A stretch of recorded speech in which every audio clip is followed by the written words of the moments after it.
আমাদের ডক্টর মিজানুর রহমান আজহারি ভাই, আমি ঠিক জানি না যে আমি ওনাকে অসম্ভব পছন্দ করি। আমার মনে হয় যে উনি আমার চেয়েও উনি আমাকে বেশি হয়তো পছন্দ করেন। কারণ এই জন্য যে আমি ওনাকে ছোট ছোট আবদার যখন যেটা করি, ওনার কষ্ট হয়, আমি বুঝি, এটা খুব কষ্ট হয় আমি জানি, কিন্তু তারপরও অসম্ভব স্নেহের জায়গা থেকে বা ভালোবাসার জায়গা থেকে উনি আমার এই অনুরোধটা উনি গ্রহণ করেন।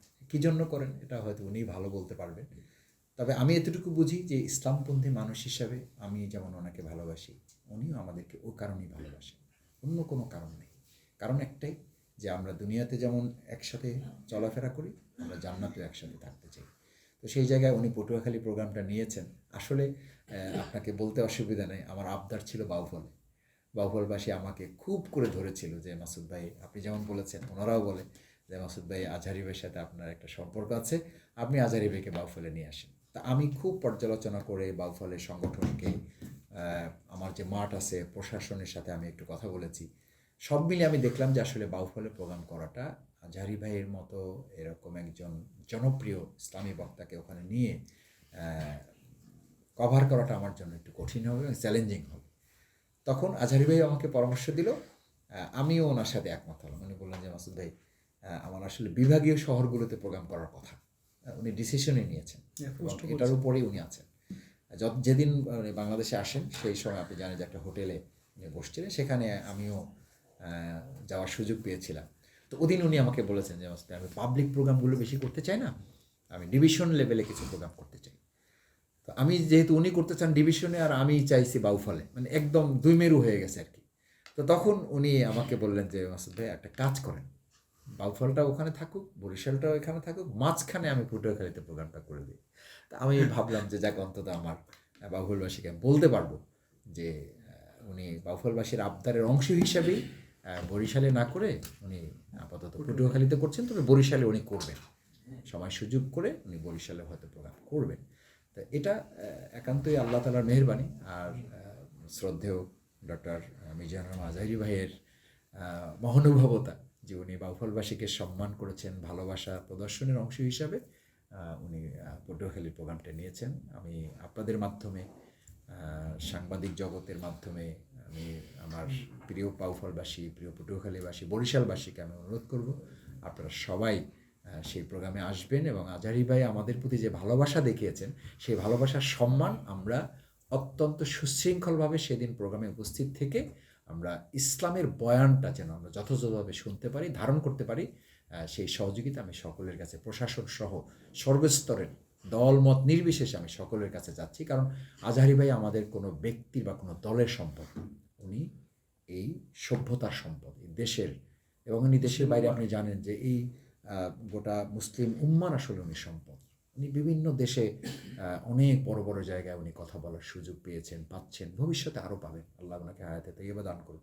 সুতরাং ওনাকে নিয়ে যেন আমরা কেউ কোনো বিতর্কিত অবস্থা তৈরি না করি, এটা ওনার জন্য কোনো ক্ষতি না, এটা আমি যে করব, আমরা যারা করব, এটা আমাদের জন্য ক্ষতির কারণ হবে। কারণ ওনাকে নিয়ে আওয়ামী লীগ তো ষড়যন্ত্র করেছে, তো উনি ওনাকে তো আল্লাহ পৃথিবীর বহু জায়গায় সম্মানিত করেছে। হ্যাঁ, দুটো অপশন। তো সেই জায়গায় তো আল্লাহ তালা ওনাকে সম্মানিত করেছেন, যারা ওনাকে নিয়ে ষড়যন্ত্র করেছে আল্লাহ তাদেরকে ওনার চোখের সামনে লাঞ্ছিত, অপমানিত করেছেন। সুতরাং আমার মনে হয় এখান থেকে আমরা সবাই শিক্ষা নিব যে আলেমদেরকে অপমানিত করে, লাঞ্ছিত করে কেউ ভালো থাকে নাই। কারণ আল্লাহ তার আলেমদের হেফাজতের দায়িত্ব নেন, আর জালিমদেরকে লাঞ্ছিত, অপমানিত করার দায়িত্ব নেন। সুতরাং এই জায়গা থেকে আমরা কেউ বাঁচতে পারবো না। যদি আলেমদের সাথে বেয়াদবি করা, আলেমদের নিয়ে কটাক্ষ করা, কেউই কারোর জন্য এটা কল্যাণকর হবে না।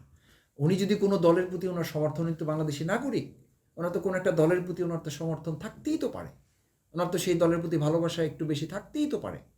তো সেটাকে আমি তো গণতান্ত্রিক একটা রাষ্ট্র তো এটা, ধরেন উনি যদি বিএনপিও করেন, তাহলে কি জামাত ইসলামী বলবে যে আপনি এখন থেকে আর মাহফিল করতে পারবেন না? বা উনি যদি অন্য কোনো একটা ইসলামী দল করেন, তো তাহলে কি অন্য দলগুলো বলবে যে আপনি এখন থেকে আর মাহফিল করতে পারবেন না?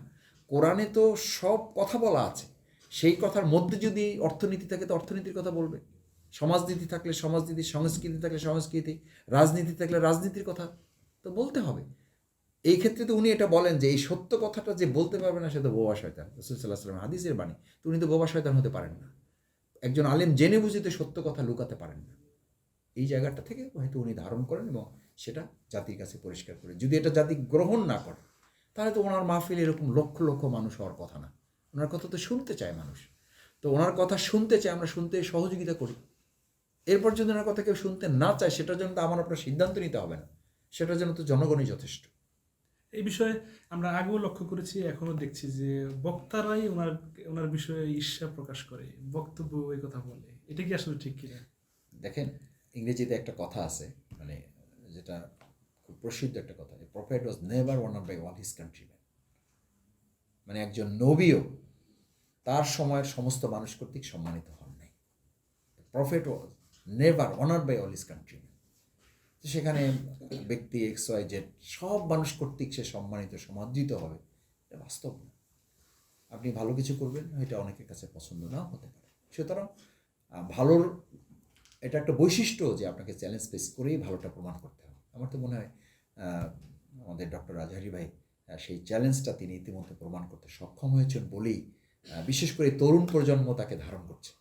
এবং আমি তার মাহফিলগুলো মানে ভিডিও দেখে দেখে সার্চ করি যে এখানে 60 বছর বয়সের কত, 50 বছর বয়সের কত, 40 বছর বয়সের কত। আমি ওখানে খেয়াল করে দেখলাম যে মানে 25 থেকে 15 বছরের মধ্যে জেনারেশনটাই ওনার মাহফিলে বেশি, এবং ম্যাক্সিমাম প্রোগ্রামগুলো বাস্তবায়ন করে এই সন্তানেরা।